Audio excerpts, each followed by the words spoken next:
The hot take here is that this show exposes how bad our eyesight is. That's the hot take.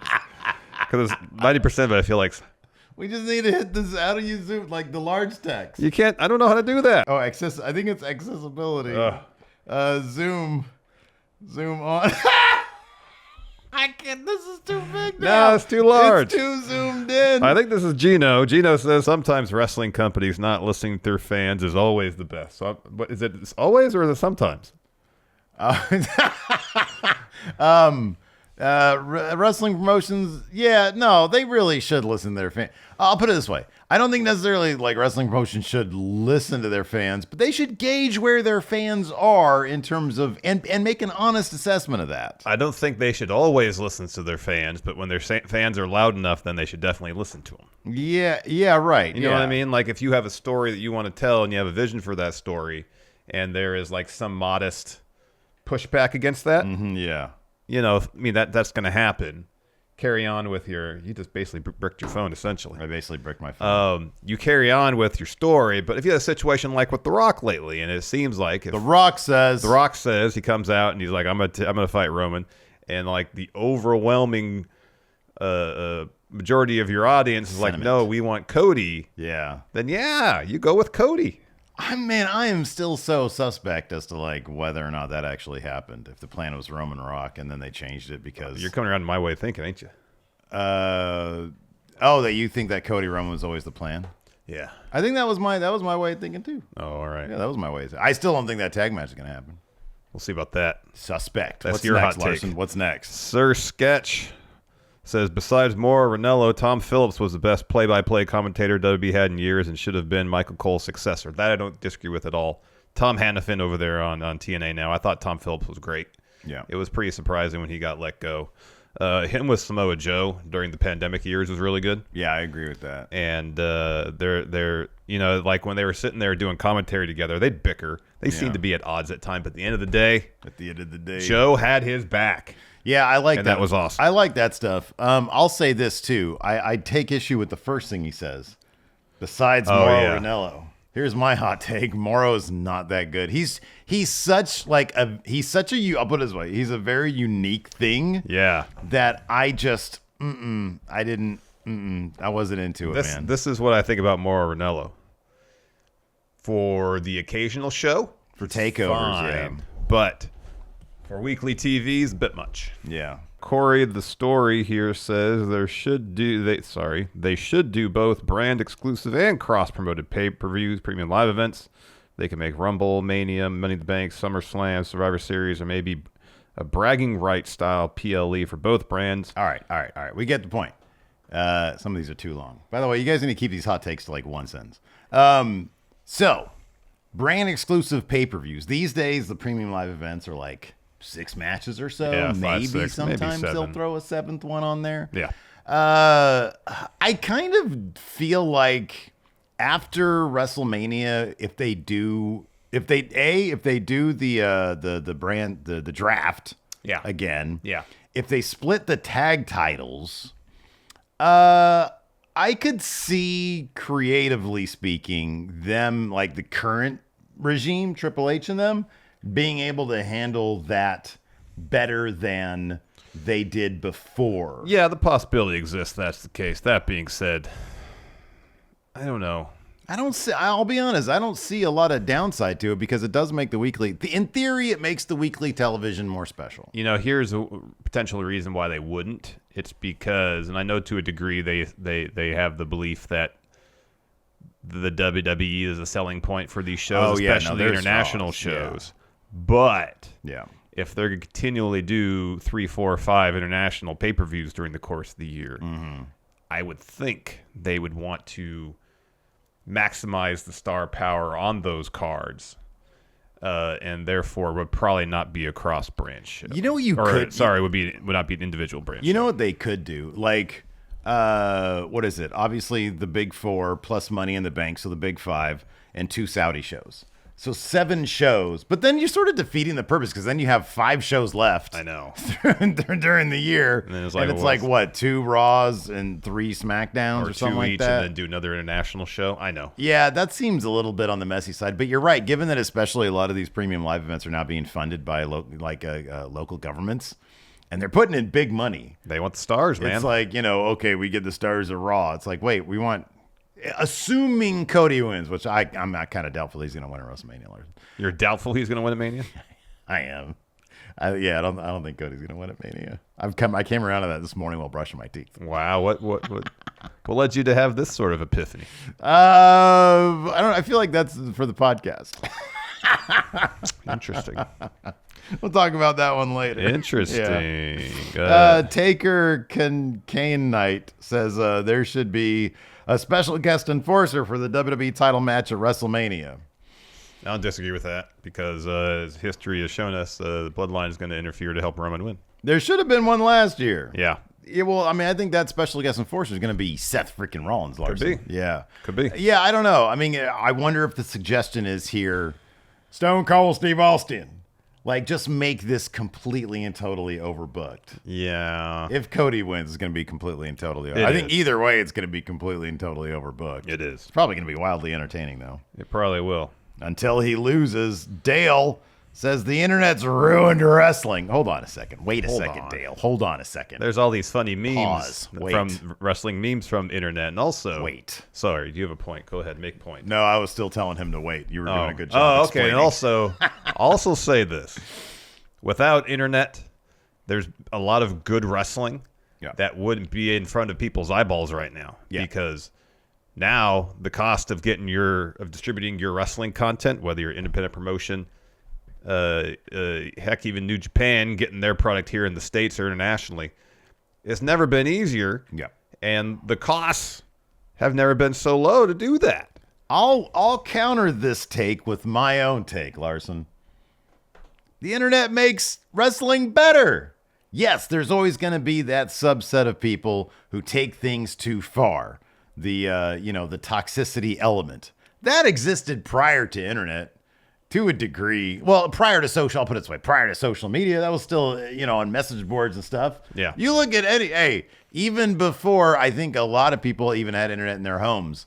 Like 98, most people I guess had internet in their homes. Yeah, like remember maybe. those CD-ROMs for AOL. They're all over the place. They're all over the place. Okay, so fair enough. Get 5 of them in your mailbox during the course of the week. Yeah, exactly. And another one in the newspaper. You can't tell me that was responsible for those people bringing horrible signs to those shows. Some of those signs were terrible at those shows, man. They were awful. So toxicity has always existed. So that's always going to be a thing. If he's talking about here, perhaps dirt sheets spoiling, ruining, show results or signings or debuts or whatever, easy fix, Dale. Stay off the dirt sheets. You don't have to be on them. You can curate your social media feed if that's your concern. You don't need that. Otherwise, if you look at the positive aspects of what the internet does, that you just mentioned a bunch of them. Yeah.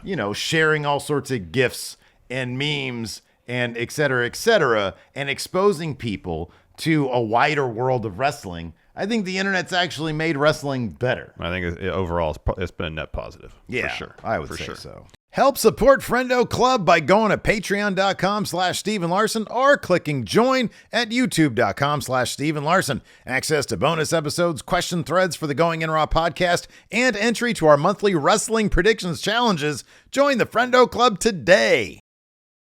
Banana Hammock says some folks have mentioned wanting night 1 of Mania to be a tag match, Cody and Seth versus Rock and Roman. I feel that will dampen, not kill the hype heat for the night 2's main event, and don't want to see it until after Cody wins. Don't care how huge it is. The entire thing should be on Cody versus Roman. So it's funny because somebody in our chat yesterday while we were talking about this, and I offered up my now sort of working theory that we're not going to get a tag match, that it's going to be Seth in Cody's corner and Rock in Roman's corner. somebody in chat had said, man, Steve's really trying to kill this tag idea. I'm not trying to kill the tag idea. I think there's a lot of evidence to suggest that it's still going to happen. You still believe it's going to happen. And so I think it can. I'm just trying to figure out what I think is going to happen, not what I want to have happen or any ideas that I want to have happen. I appreciate this take. And I kind of maybe agree with it. I think maybe the tag match will water down the actual Night 2 main event. I think that's a possibility. Or the possibility exists that it could maybe water down the Night 2 main event, but it can bring more drama and intrigue to Night 1. I think it's also possible along those lines. It could also bring more drama and intrigue to both of them. Yeah. You know, I think it might, especially if, as you've stated, if there's stakes to what happens at Night 1. I would think the only reason that tag match would happen is if there are stakes involved. If the match just happens, they're not just going to do it just to have fun. No, they're not going to do it just to have fun or have no stakes involved. If it's Rock and Roman wins, then that's the main event for Night 2. There's stakes. There's drama involved. Yeah. And that's really the only reason I would expect it to happen. If not for stakes, it's not going to happen. Chubby the Guy Mob says 2001 Austin is the best Austin. He added a brutal edge to his character and was able to even add a comedic side to his character while being hurt.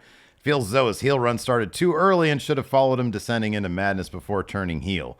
That was my original issue with it, was it came out of nowhere and didn't really seem to fit within the context of any story or character. It just happened to happen. It was just a shock turn for the sake of a shock turn. And in fact, when you listen to the backstory of it, that's what it was. Yeah. We need something. Shouldn't be doing that now. But McMahon wanted something different, right? Yeah. I think you and I both have agreed on this, that there is a lot of good stuff there. Oh, yeah. I actually really appreciate the segment where he has the entire invasion mob in the ring and he's basically just bullying them all. Yeah. They're all like freaking out because Austin can kind of whip everybody's ass if he wants to, and he's gone kind of crazy. Yeah. I can appreciate that, but again, it was just sort of like not really booked with any plan involved. And so they just ran with whatever. And people didn't really want to see that. And I did like during that period where Stone Cold was trying to make everybody break character. Me too, yeah. That was wildly fun. Yeah. Lord Blake says Chavo Guerrero is the most underappreciated wrestler. Who do you think is the most underappreciated wrestler? I will say this, and I don't necessarily know if I agree that Chavo is the most, but his contributions outside of the ring in terms of making sure pro wrestling is respected in other medium, TV, movies especially. Like, he's the go-to guy that people go to for consultation work, seemingly. Like, I think he worked on Young Rock. Yeah, right, yeah. He worked on Iron Probably Claw. Glow, I think. Maybe Glow. Glow. So Glow. if seemingly if someone's doing something related to pro wrestling and they want to make sure pro wrestling is depicted as accurately as possible, they get on the phone with Chavo. And he makes sure that's the case. So I appreciate that he's provided that after his in-ring career is over. He did some good work. Yeah. I mean, his stuff with Eddie was always really good. Yeah. Who do you think is the most underappreciated? I mean, it's obviously Sid. Sid, or in my opinion, Lex Luger. Braden Loader says the Shield is without a doubt the most important faction of the last decade. It's hard to doubt. It's hard to disagree with that. You can make the point that Bullet Club is, because without Bullet Club, we wouldn't have AEW, man. Okay, so understanding that, I don't know what like a bigger deal is. AEW, like its mere existence, or like the probably best storyline we've ever had in pro wrestling. I mean, yeah, it's a great debate to have. It is a good debate. It's a good conversation. This is about hot takes, not debate, so we're not going to have that debate right now. We're gonna move on to the next hot take. Exactly. Jacob. Oh, I'm sorry, Jaco. What the fuck is his name? Jacosaba. What a great name. Says no other entertainment business hates their own fans more than wrestling. Au contraire. Okay, maybe, but I will say, actually, there is a weird resentment between the business of pro wrestling and its fandom. Oh, yeah. And I think it's directly related to wanting to protect the business. Absolutely. Right? Like, when do you think, like, even back in the 30s, one of these books that I got that was written back in the 30s talks about how it's predetermined. It's theatrical. It's a performance, right? Yeah. But then somewhere along the way, like, professional wrestling thought it would be best for business to be like This is like a real deal, or like played into that, or just decided like we're not going to show off our secrets. We're not going to tell people. I wonder if that always kind of those two things coexisted in parallel. Yeah, right. It's weird. Yeah, it is strange. Is there another industry that seemingly has such resentment towards its fan base? No.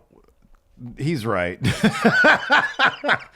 I think he's there because I don't think that like, okay, maybe like, I don't know, magicians and fans of magicians. It's the same sort of thing. Like magicians, they're very. The idea is that there's an illusion that you're putting forth. The world of pro wrestling is that the world you see before you is real. Millions and millions of magician fans. And all those magician fans, that they're really pulling a rabbit out of the hat. All those millions of people going to your local pizzeria to see some asshole. I know. Put a bunch of cards in front of your face. Exactly. Look at this card trick.